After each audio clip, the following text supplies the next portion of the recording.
Now moving to the part 2 of the tuberculosis, and we are starting from where we left. So coming toward the complications of the tuberculosis, there are so many complications. सो इसको memorise करने के लिए एक imagine करते हैं हम कि tuberculosis की प्राइमरी साइट लंग्स है। अगर ये बायलेटरल हो जाती है और स्कैटर्ड हो जाती है तो ये मिलेरी टीबी कहलाती है। अगर ये कैविटी में जो डिस्चार्ज थी वो वहाँ से लीक होकर प्लूरल स्पेस में चली जाएगी तो प्लूरल डिजीज़ कराएगी, जैसे कि pleural effusion, pneumothorax, empyema and pyopneumothorax. So these are the disease of the pleura. अगर यहाँ से पैथोजन मूव होकर हार्ट की तरफ चला जाता है तो वो पेरिकार्डियल इफ्यून कराएगा। अगर यही जो है ऑर्गेनिज्म मूव होकर ऊपर जाता है फेरेंक्स में, लेरेंक्स में, तो ये ट्यूबरक्लस फेरेंजाइटिस लेरेंजाइटिस करवाएगा। अगर ये वहाँ नेक की लिम्फ नोड्स को इन्वॉल्व कर रहा है, सर्वाइकल लिम्फ नोड्स को, तो सर्वाइकल लिम्फ एडिनोपैथी करवाएगा, जो कि most common extra pulmonary tuberculosis है। अगर यही ऑर्गेनिज्म ऊपर सीनस में मूव कर जाएंगे तो वहाँ ये ट्यूबरक्लस मेनिंजाइटिस करवाएंगे या फिर ट्यूबरक्यूलोमा करवाएंगे। अगर ये ऑर्गेनिज्म जो है कि रेस्पिरेटरी सीक्रेशंस जो है स्पुटम में वो अगर सॉलो कर लें, अगर वो रेस्पिरेटरी ट्रैक से इंजेस्ट होकर जीआईटी ट्रैक में आ जाए तो जीआईटी की प्रॉब्लम कराएगा। फॉर सपोज जैसे इलियोसिकल रीजन में जाकर वहाँ पर ही कॉमन इन्फ्लामेशन करवाता है, जिसके नतीजे में इंटेस्टिनल ऑब्स्ट्रक्शन डेवलप होती है, जिसको हम लोग कहते हैं सब अक्यूट इंटेस्टिनल ऑब्स्ट्रक्शन। अगर वो ऑब्स्ट्रक्शन वहाँ से रप्चर हो जाती है तो ये पेरिटोनियम में डिस्पर्स हो जाता है, और वहाँ पर जब डिस्पर्स हो जाता है तो वहाँ पर ट्यूबरक्लस मेनिंजाइटिस डेवलप होती है। सो इसके अलावा जो है कि ये फीमेल्स में जो है कि इनफर्टिलिटी कराता है, क्योंकि क्रॉनिक पीआईडी कराएगा जिसके नतीजे में इनफर्टिलिटी होती है। ये वर्टिब्रल जो बॉडीज़ हैं उनको इन्वॉल्व करता है, स्पाइन को इन्वॉल्व करता है, जिसको हम लोग पोर्ट्स डिजीज़ कहते हैं। सोआज मसल में एब्सेस बना सकता है, जिसको सोआज एब्सेस कहते हैं। इसियोरेक्टल एब्सेस बना सकता है, और जिस जगह ये केविटेशन बनाता है वहाँ पर अपरचोनिस्टिक फंगस जो है कि जाकर कॉलोनाइज करते हैं, और ये भी एक कॉम्प्लिकेशन है जिसे हम कहते हैं fungal colonization of the cavities. So अब इनको देख लेते हैं। नंबर 1 पर है मिलेरी टीबी, नंबर 2 पर है plural इफ्यून, निमोथोरेक्स, इम्पाइमा, पायोनिमोथोरेक्स, pericardial effusion, right ventricular failure, TB laryngitis, pharyngitis, blood dissemination, cervical lymphadenopathy, tuberculosis meningitis, tuberculoma, TB enteritis, subacute intestinal obstruction, osteorectal abscess, psoas abscess, genitourinary tuberculosis, spinal tuberculosis, fungal colonization of the cavities. So these are the complications of the tuberculosis. Now we will discuss the most common of them. So number 1, miliary tuberculosis.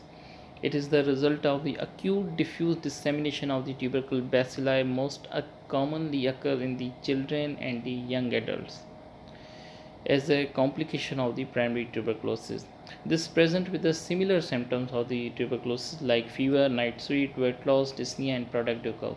The signs which are found depend upon the system involved. If CNS is involved, there will be the signs of the meningeal irritation, जैसे कि Kernig sign मिलेगी, नकल rigidity मिलेगी. If cardiovascular system is involved, there will be tachycardia. If respiratory system is involved, there will be bilateral crepitations. अगर I involve होता है तो choroid tubercle मिलेंगे. अगर जीआईटी सिस्टम इन्वॉल्व हो रहा है तो उसमें हेपेटोस्प्लेनोमेगाली मिलता है. Cryptic tuberculosis. This is a very rare type. This rare complication seen in patients of over 60 years of age. This present with the low grade fever, weight loss, and hepatosplenomegaly. The important feature in this cryptic tuberculosis is that there will be no finding on X-ray, and also the Montauk's test will be negative. सो इनकी diagnosis के लिए bone marrow और या फिर liver biopsy करते हैं, या फिर एटीटी जो थेरेपी है उसकी ट्रायल चलाते हैं. Pleural tuberculosis, this may lead to the pleural effusion, empyema, or pyonemothorax. We will discuss in detail in its respective topic. Tuberculous lymphadenopathy, this is the most common extrapulmonary tuberculosis. It presents with the painless enlargement of the lymph nodes, especially the cervical and the supraclavicular nodes. Initially the nodes are discrete but then becomes matted. जब initial stage में आप इनकी palpation करते हैं तो ये discrete होते हैं, सेपरेट होते हैं, आपको अलग अलग फील होंगे, लेकिन एडवांस स्टेज में ये सारे मैट हो जाते हैं, मिक्स हो जाते हैं. Cold abscess is formed resulting in the fluctuating swelling. Ultimately, the sinus formation occur and diagnosed by FNAC and surgical biopsy. So this is picture explain the disease. यहाँ पर ये देखें कि लिम्फेटिनोपैथी हुई है और साथ में साइनस की फॉर्मेशन भी हो रही है. और ट्यूबरकुलोसिस जो होती है, ट्यूबरकुलस ऑर्गेनिज्म वो कोल्ड एब्सेस बनवाते हैं. Staphylococcus aureus, this causes the hot abscess. So this is the difference. Tuberculous pericarditis, this present with the fever, chest pain and the pericardial rub. Sometimes there will be exudative or sometimes hemorrhagic effusion. Gastrointestinal tuberculosis results from the swallowing of the infected sputum. The ileocecal is the most common region involved. This may lead to the subacute intestinal obstruction or TB peritonitis. Now coming to the genitourinary tuberculosis. Urinary system में अगर TB होगी तो patient को chronic UTI होगी, जिसकी वजह से उनको हेमेचूरिया, डिस्यूरिया और फ्लैंक पेन होगी. और जेनेटल सिस्टम जिस तरह फीमेल्स में ज़्यादा कॉमन होता है, क्रॉनिक पीआईडी कराता है, जिसकी वजह से उनको इनफर्टिलिटी होती है, या फिर अगर वो फर्टाइल हो भी जाएँ, यानी कि उनकी जो है कि बेबी होता भी है तो वो एक्टोपिक प्रेगनेंसी में चली जाती हैं. अब इसको सिंपल सा इजी है समझने में कि नॉर्मल क्या होता है कि एक जो है कि ओवरीज से बनता है और फेलोपियन ट्यूब में आकर रेस्ट करता है. स्पर्म यूट्रस होते हुए फेलोपियन ट्यूब में जाते हैं, जहां वो उनकी फर्टिलाइजेशन होती है. फर्टिलाइजेशन के कुछ अरसे के बाद वो जो जाइगोट होता है वो फेलोपियन ट्यूब से उतरकर यूट्रस में आकर इम्प्लांट होता है. तो वो जो मूवमेंट होती है एक की जाइगोट की from fallopian tube to the uterus, वो सीलिया की मदद से होती है, क्योंकि सीलिया मौजूद होते हैं फेलोपियन ट्यूब में और वो उसको मूव करते हैं. अब ट्यूबरकुलोसिस में या दूसरी पीआईडी में होता क्या है कि इन्फेक्शन होता है, इन्फ्लेमेशन होती है, जिसकी वजह से वो सीलिया डैमेज हो जाते हैं, तो मोटिलिटी ख़त्म हो जाती है और एडियंस बन जाती हैं, जिसके नतीजे में फेलोपियन ट्यूब में ऑब्स्ट्रक्शन हो जाती है. अब इससे होता ये है कि ओवियम नीचे आ ही नहीं सकता, जिसकी वजह से इनफर्टिलिटी रहती है. और अगर समटाइम्स अगर फर्टिलाइजेशन हो भी गई तो वो फेलोपियन ट्यूब में ही जाइगोट पड़ा रहता है, वहाँ से डिसेंड नहीं हो सकता है, यूट्रस में इम्प्लांट नहीं हो सकता है, जिसके नतीजे में ट्यूबल प्रेगनेंसी हो जाती है, जिसको हम लोग एक्टोपिक प्रेगनेंसी कहते हैं. सो एक्टोपिक प्रेगनेंसी उसकी ट्रीटमेंट यही होती है कि लेप्रोस्कोपिक सल्पिंजेक्टोमी करते हैं या फिर जो है मेडिकल ट्रीटमेंट में मेथोट्रेक्सेट देते हैं. So coming toward the spinal TB, this is also called the Port's disease. Most commonly the lower thoraxes or upper lumbar are involved. Collapse of the vertebral bodies leads to the kyphosis and paraplegia. जो vertebral bones होते हैं उनकी necrosis होती है, वो damage होते हैं, जिसकी वजह से कोलेप्स हो जाती है उनकी, और कोलेप्स होने के नतीजे में काइफोसिस या समटाइम्स स्कोलियोसिस डेवलप होती है. Kyphosis is a forward curvature of the spine and scoliosis is the lateral curvature of the spine. You can see in this picture. So on the right side this is the kyphosis and on the left side is the scoliosis. Paraplegia तब होती है जब motor nerves की लीन हो जाती है. A paravertebral cold abscess may also form. MRI and biopsy of the spine are helpful for the diagnosis. TB meningitis we have discussed in detail in the CNS topics. So TB meningitis presents with the features of the meningeal irritation like knuckle rigidity, Kernig sign positive. In contrast to the bacterial meningitis, the TB meningitis evolves over 1 to 2 weeks. क्योंकि bacterial की onset जो है spontaneous होती है, acute होती है, और tuberculous जो है कि ग्रेजुअल ऑनसेट में होता है. Ocular palsy is a frequent finding and hydrocephalus is a common complication. Diagnosis is made by the lumbar puncture. आपको बताया था कि CSF की एनालिसिस कराते हैं जिसमें हमको सेल मैक्रोफेजेस मिलते हैं, ग्लूकोज लो मिलती है और प्रोटीन हाई मिलती है. So this interpretation goes to the TB meningitis. Tuberculoma is basically a space occupying lesion. ये भी तब होता है जब ये ऑर्गेनिज्म जो है कि सीनस में जो है कि मूव कर जाते हैं और वहाँ पर जाकर स्पेस ऑक्यूपाइंग मास बनाते हैं. Multi drug resistant TB. This TB is defined as TB that is resistant to at least rifampin.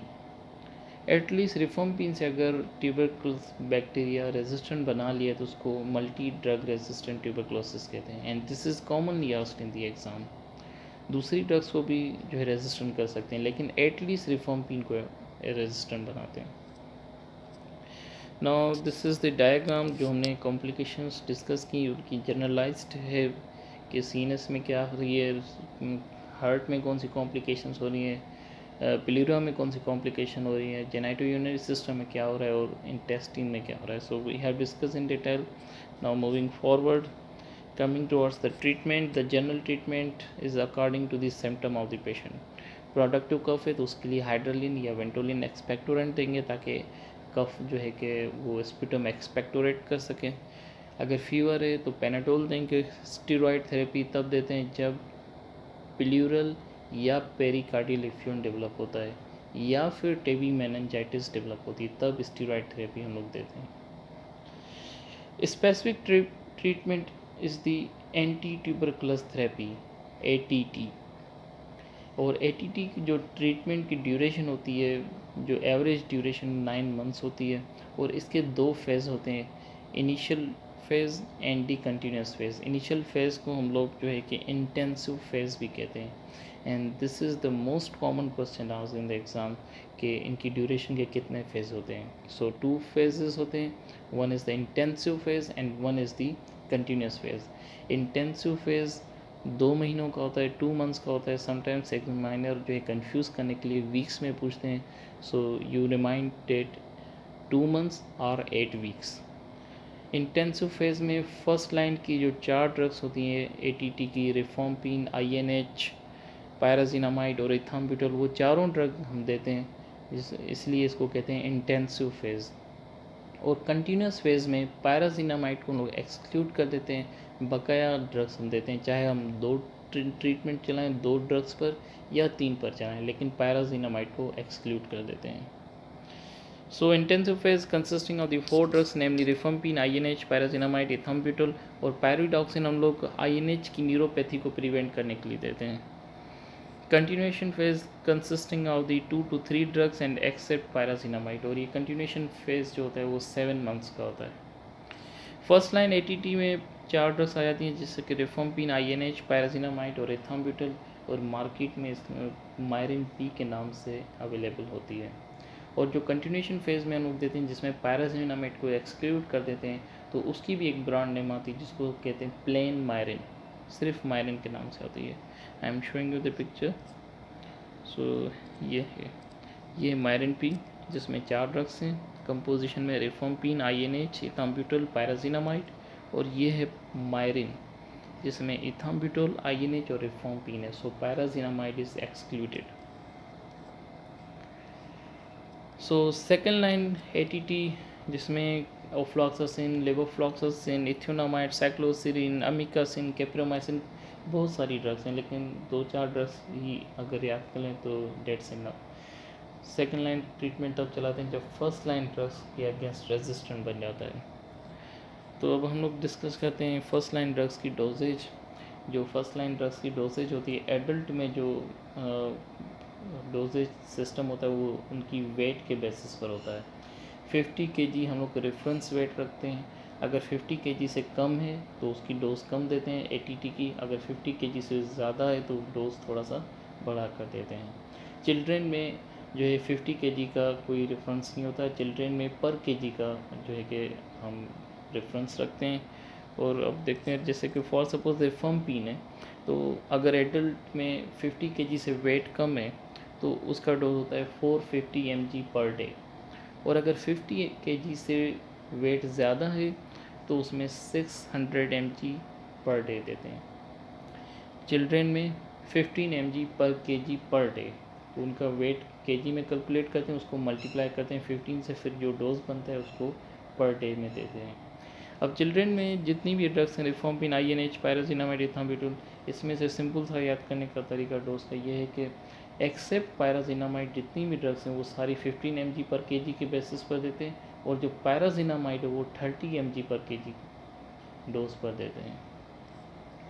Now coming toward the side effect, rifampin की जो कॉमन साइड इफ़ेक्ट है, cause the orange red colour body secretion, जितनी body secretion है, urine है, saliva है, eye की secretion से, तो वो उनका कलर चेंज हो जाता है, ऑरेंज रेड हो जाता है। और हेपेटाइटिस तो जितनी भी ATT ड्रग्स हैं सबकी जो है कि साइड इफ़ेक्ट है हेपेटाइटिस, वो लिवर एंजाइम को डीरेंज करती है। तो इसको सिंपल सा है रिमाइंड करने का तरीका, रिफॉर्मपिन R से स्टार्ट होता है, सो R फॉर रेड कलर, यानी कि बॉडी सिक्रेशन रेड कलर की हो जाती है। INH की जो कॉमन कॉम्प्लिकेशन है, साइड इफ़ेक्ट है, वो पेरिफेरल न्यूरोपैथी है, और हेपेटाइटिस तो होगी। पायराजिनामाइड की जो साइड इफ़ेक्ट है वो गाउट है, क्योंकि ये यूरिक एसिड लेवल को बढ़ा देता है। सो इसको याद करने के लिए पायराजिनामाइड P से स्टार्ट होता है, सो पेनफुल जॉइंट्स गाउट में होते हैं। इथाम्ब्यूटल जो कि ऑप्टिक न्यूराइटिस करवाता है, सो इसको रिमाइंड करने के लिए इथाम्ब्यूटोल E से स्टार्ट हो रहा है, सो आई प्रॉब्लम्स जैसे कि विजुअल एक्विटी की प्रॉब्लम, कलर ब्लाइंडनेस हो जाती है, so this all is due to the optic neuritis. Streptomycin जो कि सेकेंड लाइन में आता है, अमाइनोग्लाइकोसाइड है, और इसकी जो कॉम्प्लिकेशन होती है वो एथनोपेल्सी एंड नेफ्रोटॉक्सिसिटी। अब जब इनकी ट्रीटमेंट चला रहे होते हैं, जब इनकी थेरेपी चल रही होती है, तो इनकी साइड इफ़ेक्ट को मॉनिटर करने के लिए हमें इन्वेस्टिगेशन भी करवानी पड़ती है। और इन्वेस्टिगेशंस कौन कौन सी होती है, सबसे पहले कि FB सिमेर ऑफ स्पुटम जो है करवाते रहते हैं। जैसे ही ATT स्टार्ट की 3 महीने के बाद FB सिमेर नेगेटिव आना शुरू हो जाता है। दूसरा होता है एक्सरे चेस्ट, उसको बिफोर एंड आफ्टर ATT करवाते हैं ताकि डिफरेंस का पता चल सके। LFTs एवरी मंथ कराते हैं क्योंकि एंजाइम डीरेंज होते हैं। यूरिक एसिड लेवल भी एवरी मंथ कराते हैं। Visual auditory evolution and urea creatinine, ये सब एवरी मंथ हम रिपीट करवाते हैं। Dots, directly observed short course strategy. अब एक्चुअली जो ने दो फेज़ पढ़े हैं इसके, एक होता है इंटेंसिव फेज़, दूसरा होता है कंटिन्यूस फेज़। पिछले ज़माने में ये होता था कि जो है कि ट्रीटमेंट दे के पेशेंट को घर भेज दिया जाता था, तो पेशेंट अपनी मर्ज़ी से जो है कि ड्रग्स लेता था, कभी उसने ली, कभी नहीं ली, कभी टाइम पर ली, कभी बिना टाइम के ली। तो ये जो ट्यूबरकुलस जो बैक्टीरिया होता है ये हाईली रेजिस्टेंट होता है, इसको अगर थोड़ा बहुत भी डोज में अल्टरनेशन आ गई ड्रग्स की, या टाइमिंग में अल्टरनेशन आ गई, तो ये उसके अगेंस्ट रेजिस्टेंट बना लेता है। सो इस चीज़ को प्रिवेंट करने के लिए, इस चीज़ की स्प्रेड को रोकने के लिए WHO ने एक नया प्रोग्राम जो है कि अनाउंस किया, जिसको हम लोग डॉट्स कहते हैं, means directly observe therapy short course strategy. इसमें हमारी जो मेडिसिन से रिलेटेड जो इसका कंपोनेंट है वो ये है कि डायरेक्टली ऑब्जर्व का मतलब है कि जो इनिशियल 2 महीनों का जो इंटेंसिव फेज़ होता है वो डायरेक्टली हम अपनी ऑब्जर्वेशन में पेशेंट को ट्रीटमेंट चलाते हैं, यानी कि एक मेडिकल स्टाफ उसके लिए रोज़ाना की बेसिस पर उसको फ़िक्स टाइम पर फ़िक्स डोज पहुंचाता है इंटेंसिव फेज़ के दौरान, और जैसे इंटेंसिव फेज़ ख़त्म हो जाता है तो फिर कंटिन्यूशन फेज़ पेशेंट को खुद दे देते हैं। सो इनके वैसे तो 5 कंपोनेंट थे, लेकिन हमारे काम का तो कंपोनेंट ये था कि हम अपनी ऑब्जर्वेशन करते हैं। ये 5 कंपोनेंट आप खुद देख लीजिएगा। सो here we ends with the tuberculosis.